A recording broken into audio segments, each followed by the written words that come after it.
How you guys doing again today? My name is Orlando Walters from OWDPT.com. I'm here with my guy Rich, firearms instructor extraordinaire, and he's going to explain to us a few things. He's going to educate us on firearms, safety, how to protect yourselves, and weapons.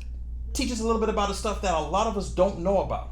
I figured that if we're more educated, we'll be less ignorant and have a better understanding of this particular realm, which tends to be very controversial in today's time. So, Rich, thank you for coming out and having me. I appreciate you having me today. Okay. All is well. All right. Thank you. All right. So, again, Rich, the relationship we have is that he was my instructor. So he taught me and showed me how to get my weapon. But I'd like you to tell me a little bit about what it is to own a firearm and have a license.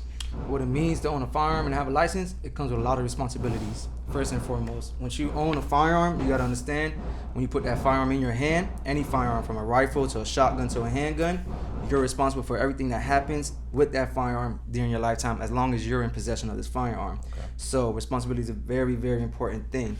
That's the first and foremost thing I would like to say when it comes to firearms, is be very responsible. If you're very responsible and safe, you won't have no negligent discharges, no accidents on your hand, everybody's safe around you, and you can enjoy your time and use them safely and enjoy them.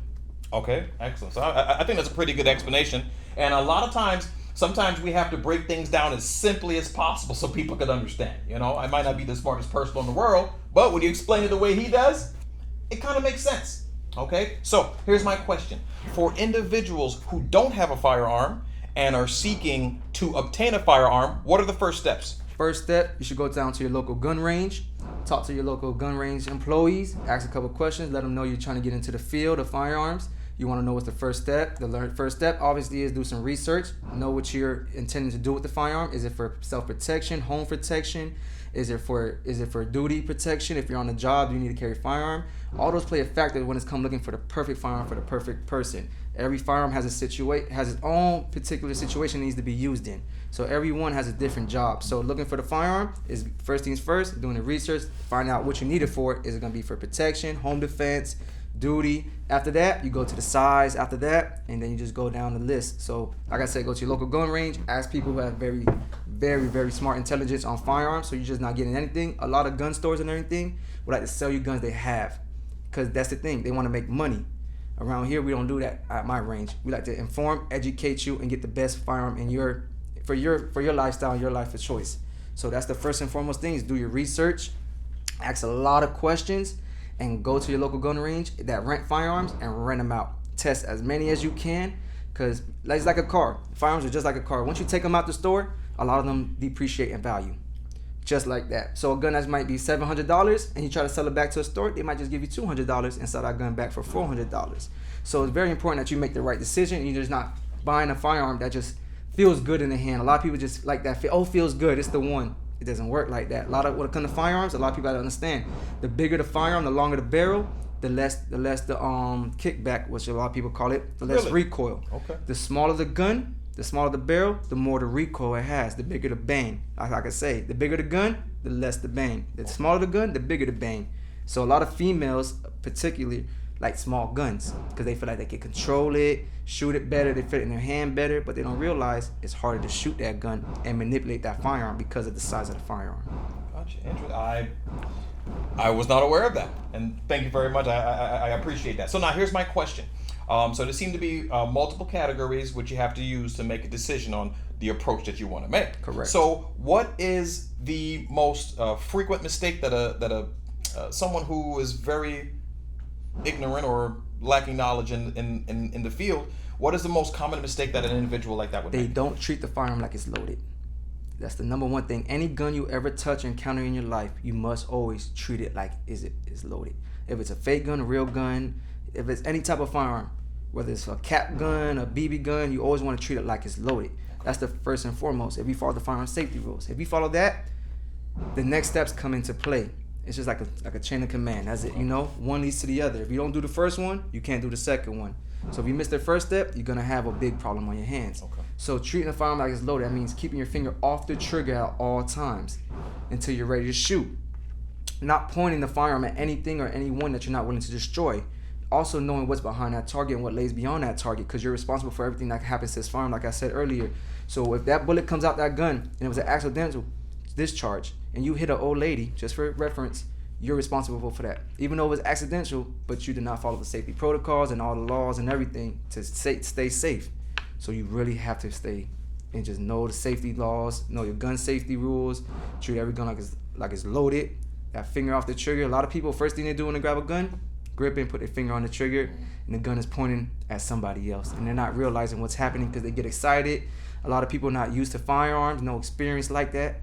So they just get overwhelmed when they see firearms. I have a lot of people come from out of countries, out of town, different states. You know, Florida is one of those states that we're very fortunate and lucky to have a lot of gun laws that are in our favor for civilians. Okay. Because in some states are different. You know, like Florida, there's no capacity limit. But if they go to New York or something like that, they have capacity limits on their magazines. Like this Glock 19 Gen 5, standard is 15 rounds. In New York, they come with 10 rounds. Gotcha. So stuff like that all trickles down, you know. As a people in the States, if we could be safe, our gun laws would be better. You know, if we just be smart, responsible gun owners, half of the stuff that's going on won't be happening. Okay, all right. So now here's my question. For self-protection, what kind of advice do you give? Best self-protection advice to give is find a firearm that's best suits for your fatigue, your fatigue, your body, your hand size. You know how you're gonna carry the firearm, what position you want to carry in, getting the right equipment for it, meaning as in the holsters. You want a good belt, you know. So certain guns you can't wear with basketball shorts. You know, you're not gonna wear a full size 45 caliber Glock 21 that weighs a ton in your hand with basketball shorts. Your shorts are gonna fall down. Okay. Type of guns like that need you to wear belts to keep up the weight on the gun and everything as that. So definitely doing the research, finding equipment, picking the right gun, shooting it, running them out, testing them. Because like I said, once you take the gun off the lot, it loses value. Okay. So you always want to make the right decision and test. Don't be in a rush to buy something. Test them out and make sure it's the right one and you're comfortable. Whatever gun you shoot the best, the one you could shoot the best, the one that's comfortable is the one you're going to practice with. Because if you don't practice, you don't become proficient. And if you're not proficient, when it's time to use that firearm, you know, God forbid, you want to be proficient enough to hit what you have to hit in that situation. Understood. Now, my next question is, what is your suggestion for home protection? Home protection. So this one is a very, this question goes everywhere. So it's all about who you ask, you know. And our first thing, as my opinion is, it depends what kind of home do you live in. Okay, certain calibers have certain penetrations. They travel a certain amount of feet per second. So you have to realize. So, for example, if you live in an apartment and you have neighbors next to you just lined up, my home defense gun would not be an AR-15. A lot of people like AR-15 for home defense guns, but for an apartment situation, I would not carry personally, because if you was to miss and that round penetrates through the bedroom wall and it goes to your neighbors and you hit your neighbor, you're responsible for that. Even though somebody was in your home breaking in, you still gotta report for every bullet. You're responsible for every bullet that leaves that gun. So that type of gun for like apartment is not the best scenario, but some people make it work. You know, it's a preference. But me as a professional, I wouldn't put myself in that predicament. You know, one less headache is always better. The second gun that everybody loves, and it's the famous sound, is the shotgun. You know, which is a great home defense, close quarters, all that. I love it, nothing wrong. But you have to practice, because there's certain shotguns that are pump action. Means you have to pump it every time to shoot it. So in a stressful situation, you have to remind yourself, I just shot the first round. I have to pump action in the shotgun, rack the chamber around, and make sure it keep going every time you shoot. Boom, boom. So for females in a stressful situation, they need to understand it's one shot. You got to keep going. Gotcha. So you got to train to your firearms for home defense.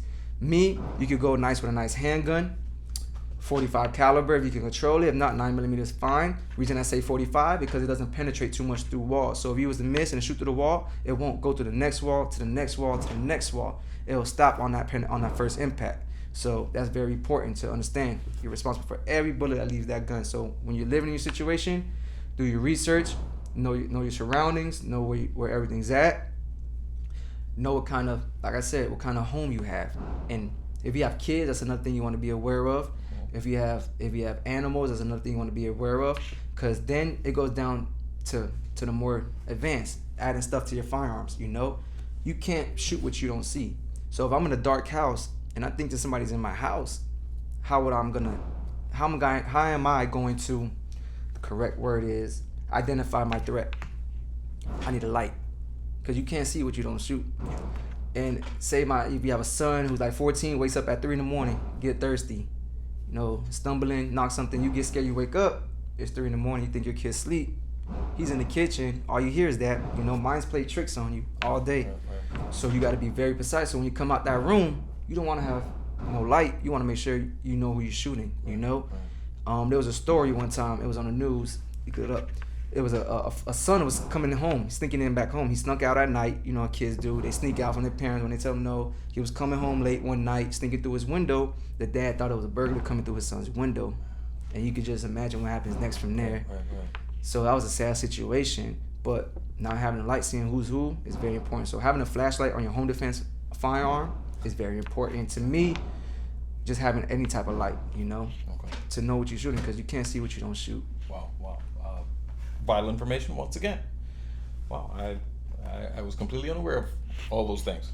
Okay. Now, do you have any suggestion for individuals who want to take up sports shooting?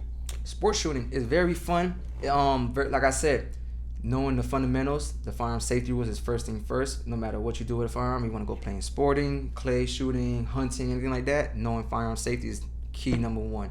Until you know that, then you can take the next step. But if you do that, it's fun. It does get expensive. Shooting is very expensive right now because of the times we're in. Ammo back then used to be affordable and cheap, and it used to be almost an every weekend thing people used to go shooting. Now ammo is getting a bit pricey. People are taking back, stepping back, reducing what they do with the firearms, not training as much because of the times. So just know when you go to sports shooting, you will be spending more money practicing, because you want to be better, you want to be good. You don't want to go out there and just waste ammo not doing nothing. You want to be proficient at what you're doing, whether it's practicing, sports shooting, you're doing targeting clay, you hunting, all that means a factor. It all plays a factor with each other. Okay, all right. So my next question is, and this is kind of my realm, what are injuries that individuals might encounter, or things they could kind of keep their mind away from performing, while practicing, Correct. sports shooting, and so on. So what are frequent injuries that you might notice? There's a lot of injuries that happen worldwide, from the arthritis to tendonitis to anything from your joints to anything, because you're using your muscles when you do shoot. A lot of people get a lot of shoulder injuries from certain guns, like shotguns and stuff, from not properly holding it right. Not having proper technique is a very important thing with holding these firearms and using these firearms, is technique. A lot of people cut their hands open, slice themselves open from not holding the firearm correctly or trying to clean it, dismantle it. So just being very educated with the firearms could save you a lot of those injuries. But besides that, it's just over time, people be shooting for over 30, 40 years, their whole lives. So over time, you keep using joints and everything, your joints gonna start giving out on you. You gotta rebuild them, take care of your body. So anything, like I always say to people, you gotta have perfect health. You want to be healthy to do anything in this life, because people who have bad arthritis, it's not comfortable to shoot guns because they can't grip strong, and if you don't grip strong, the gun won't be controlled properly. So there's different firearms out there that make different manufacturers make different models to help people with those type of conditions. So the slide will be easier for them to wrap the slide back and chamber it, or it might be easier for them to grip it, so they're not squeezing as hard and it's still getting a nice shot. So all that plays a factor, especially with injuries. And then the most scary one of all is death. Not practicing gun safety. That's the one injury that you can't come back from. That's just true. And I've seen it happen, sadly, but it's what happens when we work in this business. So that's why I try to educate people and let them know, like, this is serious, Of course. Because, the rule to the gun is once the bullet leaves the chamber, it can't come back. Right. It just won't come back. You can't get that back. So that's very important. Just gun safety will help you with everything else, from the little bites and cuts. I got cuts all over from working on firearms and unjamming them. So it's just very important. So for physical wise, just stay healthy as you can, but just keep up with your health. That's my best advice. Okay. Now, also, I see that while educating me previously, technique was a big emphasis technique and proper stance, proper form, and so on and so forth. So, for what I understand, proper stance, form, technique is one to be able to shoot more proficiently, Correct. more effectively, as well as to maintain safety to a higher degree. Correct. So, you're gonna hopefully can show me some of those techniques, Got it. and then hopefully those individuals, those viewers at home, be able to see what's going on and how to be able to be safer and kind of move forward. And then I'm kind of excited. I want to see what's going on. All righty, you ready to go? Sir, I'm ready to go. All right, let's go. Let's do it. Let's do it.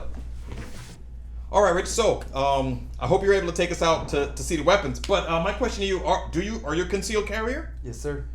I can't even tell. I can't even tell.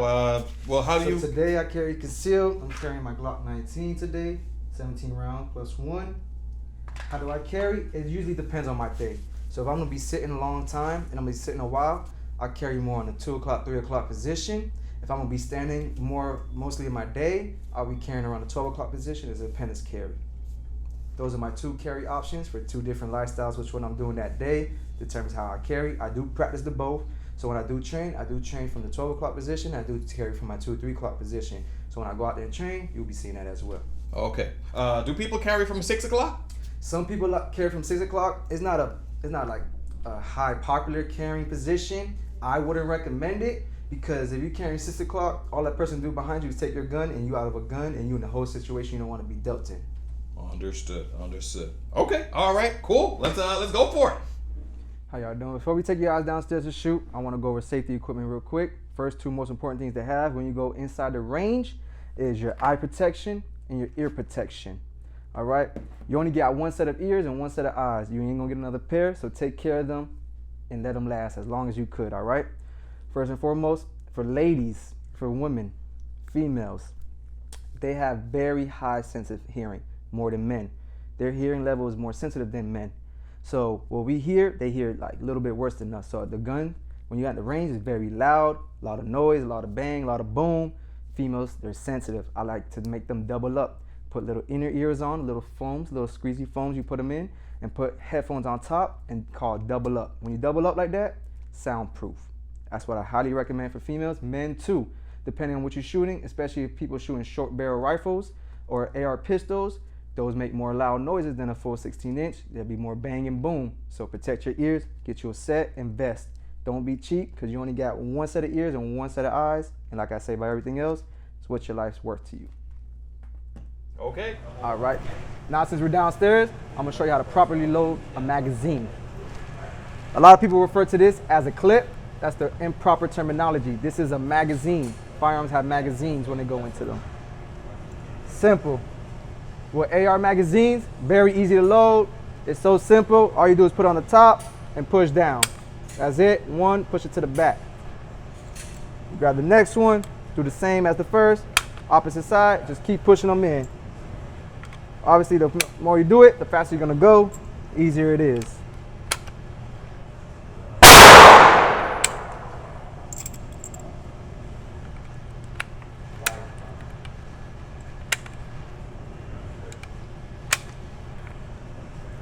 Now since we're loaded, safety, face down range, put our magazine on firearm, and now we're gonna shoot safely.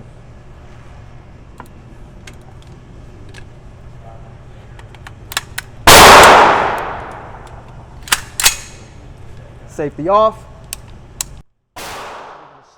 First shot.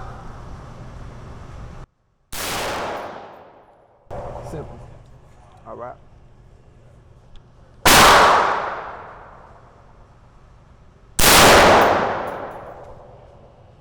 Fast enough.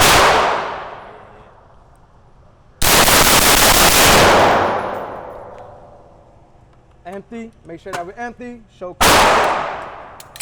Safe direction, and we're clear.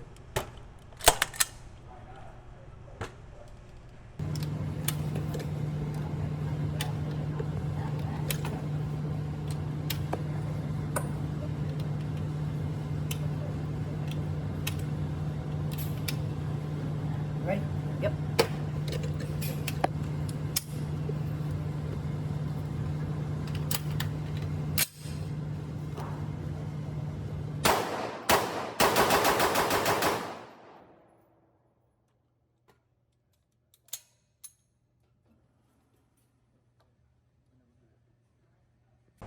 welcome back. Second firearm, which is the shotgun, which is chambered in 12 gauge, and it is a pump action. So this is your more typical old-fashioned shotgun, your granddaddy shotgun, how everybody likes to call them. Very easy to use, very, very simple. It's not rocket science. And I'm gonna show you how to properly load a firearm, how to properly load a shotgun, okay? This right here is the 12 gauge buckshot. That's the type of ammunition we're using today. Is buckshot, double up buckshot, all right? So, come in a little closer. When we typically load, you wanna get the back, thumb on there, and there's a little tube inside the shotgun right here. I'm gonna push it in there, load them in, that's one. And then we'll just get to loading them. That's two. And depending on how many holes your shotgun holds, depending on how many rounds you can put inside the tube, you can insert. That's 3, 4, and one more, 5. Now, we're gonna pump our action our shotgun. Now I'm chambered. All right, first shot. Now it's first shot. See how it won't shoot again? I gotta pump, now I gotta rack my slide.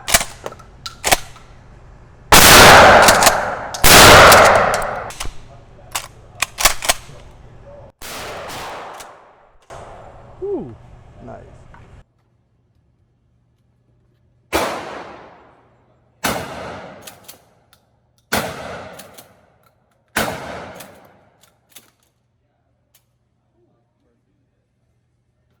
All right, welcome back, y'all. Now we shot our rifle, we shot our shotgun, now we're gonna shoot our pistol. Today we're gonna be shooting a Glock 19. It is one of the most popular handguns sold in the United States, around the world. Very popular handgun, all right? Chambered in, okay? So, if you're right-handed and we're gonna load a gun, we're gonna get our magazine and put it in our left hand. All right. We're gonna grab our bullet. So I like to tell everybody, it's the back of a bullet, it's the back of the magazine. Back to back, front to front. All right? First things first, we're gonna insert our bullet, push down, and insert. All right? Get down and insert before these, okay? Get our second one, push, help us guide us, push down, and go in. Thing down, down.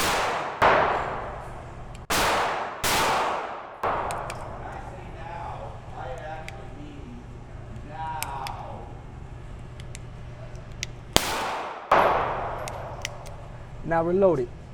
All right, now we're gonna make our gun hot and we're gonna get to shooting next, all right?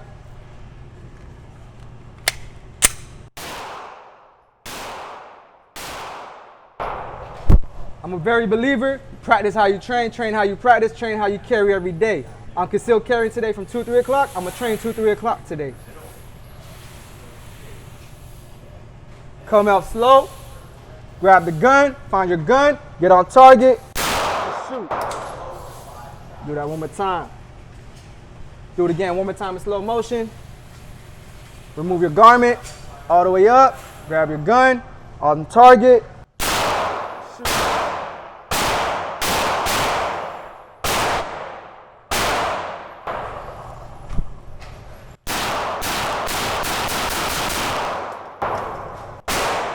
Show clear. Empty the magazine. Lock to the rear. How you safely clear and load and shoot a firearm.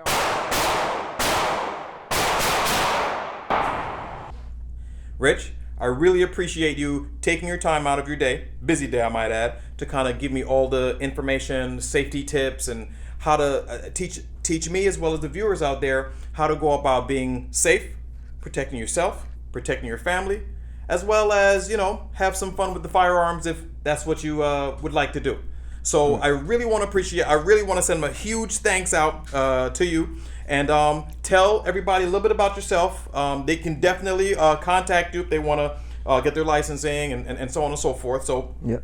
Go ahead, let them Appreciate you having me today. It was fun. It was fun being safe. You gotta be, when you're safe, you can have fun. All right. That's for sure. You guys can reach me on Instagram at EFT_LLC. I am a firearm instructor. I do own my own company. It's Essential Firearms Training. If you want to book an appointment, you can contact me at 305-417-1612. All right, and we can learn. I do all types of classes from beginner to all tactical out. If you want to run around with vests and shoot rifles and reload and on the draw, we can do everything. But it's a step. You know, you gotta crawl before you walk. Show me where we at, and I could definitely get you guys. Have access to the range. I have firearms, ammunition, whatever you guys need. Also have everything here. I work in the gun shop. Come visit me at Pembroke Gunning Range, right here off of Pembroke Road and 595. And where we at? West Park, Florida. Okay. Well, hey, listen. I can't wait. I need to get my skills up a little bit because I am infantile in the realm. However, I definitely gonna seek out Rich's expertise again. So you're gonna show me how to do all that interesting, cool stuff. Everything. We're gonna go to rifles, shotguns, pistols. We're gonna do all of them. You're gonna be just fine. Okay. So you guys stay tuned. Hopefully, you guys let me know. Definitely contact him for any of your firearm needs. And when I return, he's gonna show us some more cool and new stuff. All right. Got you. You guys have a great one.